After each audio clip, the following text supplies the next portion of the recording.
What is up, everyone? Welcome back to the channel. Today I'm going to be reviewing a movie called The Pistol, The Birth of a Legend.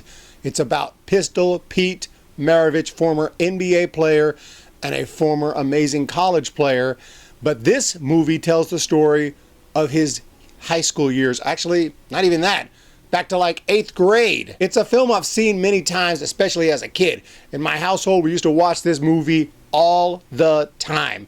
But I hadn't seen it for 30 plus years. But when I watched this movie, it was like I just saw it yesterday. I remembered it so well. I remembered every scene, almost every line. And it was surprising how well I remembered this movie.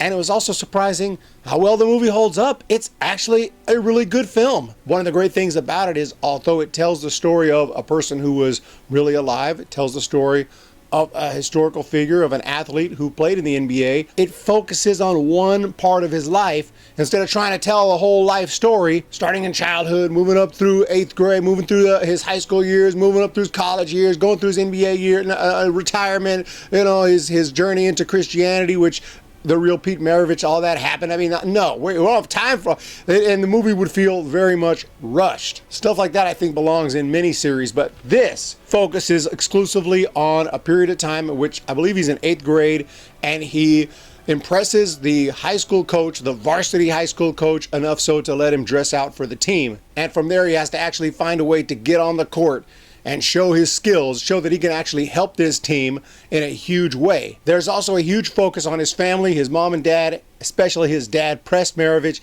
and their relationship. And he was the coach of the Clemson college basketball team. That's why they lived in the town that they did. And it shows even him coaching, a little bit of him coaching his college basketball team, coaching the Clemson team. And it's super realistic and really impressive to watch how he gives his speeches, how he motivates, how he deals with his son. It's a really great take. I mean, I don't know how accurate, but he seems to be a really solid coach and a really good dad in this movie. And I think that the way that it portrays it, it's all very, very entertaining. But certainly watching his career, watching how he practices nonstop.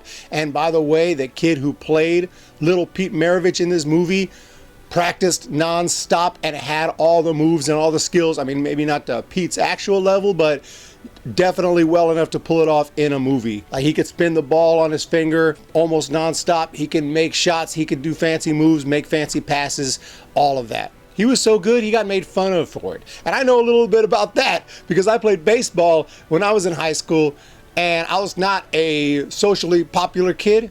No shit. I was not a athlete, jock, or whatever. I was kind of a nerd, but I practiced day and night, day and night, day and night, at least hitting. And so I could go out there and hit the ball farther than anyone else. I'm hitting it over the varsity fence right when I'm a freshman, and got made fun of for it, because that's just how it is. You know, if you're not cool, you get made fun of for something. Now, if you were cool and you're hitting over the varsity fence, oh my gosh, you're going to the big leagues, right? Totally different. So I can relate to Pete a little bit. Like, he's so good, he's fancy, he's making shots, he can, spin the ball on his finger. He gets made fun of, but he is able to obviously persevere and find a way onto that court. And it's some of the most thrilling scenes watching him out there working with his team, and even some controversial moments when he does the right thing, but his teammates just aren't ready for it. Not ready for certain behind the back passes that come in their face all of a sudden, and boom, it hits them in the face. And who do you think is getting blamed for that?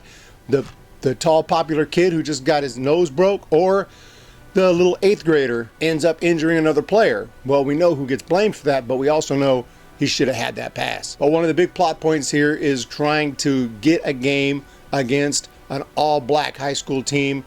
It's never been done before, not in that area of the country. And Pete's father want to convince the coach, hey, you guys might win your national, state championship, but unless you play that team, you ain't really the best in the state. Which creates a really solid third act to strive for, to look forward to during the film. It has a really nice way of having this first, second, third act and being a real movie, almost like it was written on a script, almost like it wasn't real, but it was real. All of this really happened. That game really took place. I'm not saying everything in this movie is 100% accurate, but as far as where he went to school, how he got into that varsity team, how he got on the court and started to impress, and how his dad and himself tried to convince the coach, let's make this game happen. And some of his teammates one in particular, Buddy, the bully of the school, you always got one of those, really not wanting that game to happen. Because at that time, you know, a lot of kids were prejudiced, racist. They were raised to be that way, and that's how they were. Hopefully they changed their ways as they became adults. But at that time, that was very, very common. And so obviously this movie, I think it's really, really entertaining. I think, you know, look, it's not a big budget release. I don't even think it went to theaters. So I'm not saying it's the best acting, but all that considered, I thought the acting was solid. A lot of actors were not even big time actors. They just were cast for this role and they did a great job. Some of them are more experienced actors, but across the board, I thought the acting was great. Whoever directed this movie, I think did a great job to get the best out of their actors. And there's also a narrator in this movie, which is supposed to be the adult Pete Maravich. Wonderful job by that actor. Actually has the accent and has he really sounds like Pete Maravich. If you watch Pete Maravich actual video clips and then you watch this movie, he does have a very similar accent and a very similar voice, and does just a great job of setting the scenes. It's not overkill, but there's just enough of that narration to help the movie flow along very nicely. There is some kick-ass music in this movie as well. There's a band called Mirage at that time, a super 80s sound, even though this movie came out in the very early 90s. If you like 80s music, like Starship, Survivor, Journey, that type of music, okay, the type of music you might hear in some of the earlier, some like Rocky 3 with Survivor, or you might hear that song from The Karate Kid, You're the Best Around, that type of music, you know. You're the best around. Several songs in this movie that, you know, for me, I love that type of music. I love that melodic rock from the 80s. Now, there's nothing else.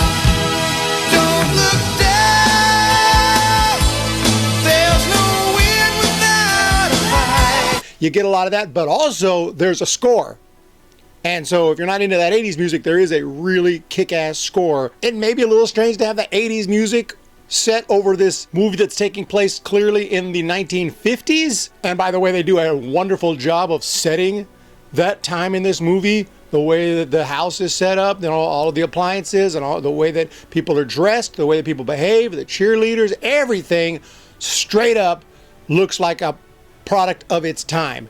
So they do a great job. Even the dialogue and the way they talk doesn't sound like a lot of movies you'll watch supposed to take place in 1950s, 60s, or 1800s for that matter, or even before, but people are using modern slang and talking like they would today, and it just takes you out of it. This movie, everything is really well done to keep you in the 50s, other than maybe the music, which I was saying that may be a little strange, but because I love 80s melodic rock so much, worked for me, and it's really inspiring. I think that's the music that fit. I really do. I mean, where are they going to play? Isn't Chuck Berry from the 50s? And I don't know if it would have worked. I think they picked right by having that band perform the music for this.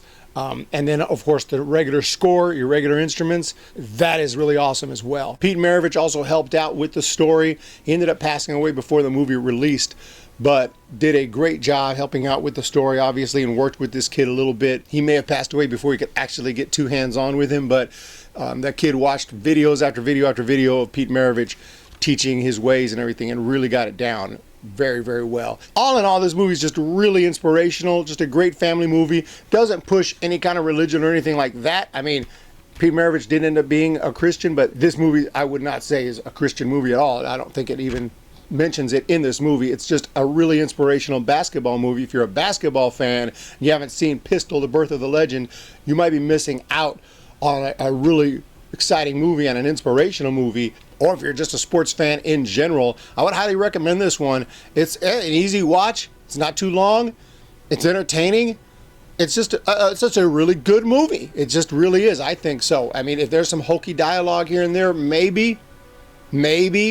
But you would have thought it'd be a lot worse to be a direct-to-DVD or direct-to-VHS at the time, whatever inspirational movie from, you know, about Pete Maravich when he was in 8th grade. You would think, you know, it'd be a little corny. I wouldn't say it's too corny at all. I think it's just a really good, overall well-done movie. A lot of good lines, some funny moments, and overall, I think this movie is freaking awesome, okay? I wouldn't say it's a masterpiece, but I mean, for what it was, based on the budget, based on the story they were telling, I don't see a whole lot of ways they could have done it better. So I highly recommend this one. I had to watch this one after seeing Hard Eyes in theaters. I needed to cleanse myself and go watch a really good classic movie, and that is The Pistol, The Birth of a Legend. You guys have a great day. Let me know if you've seen it. And other than that, we'll talk to you guys in the next one.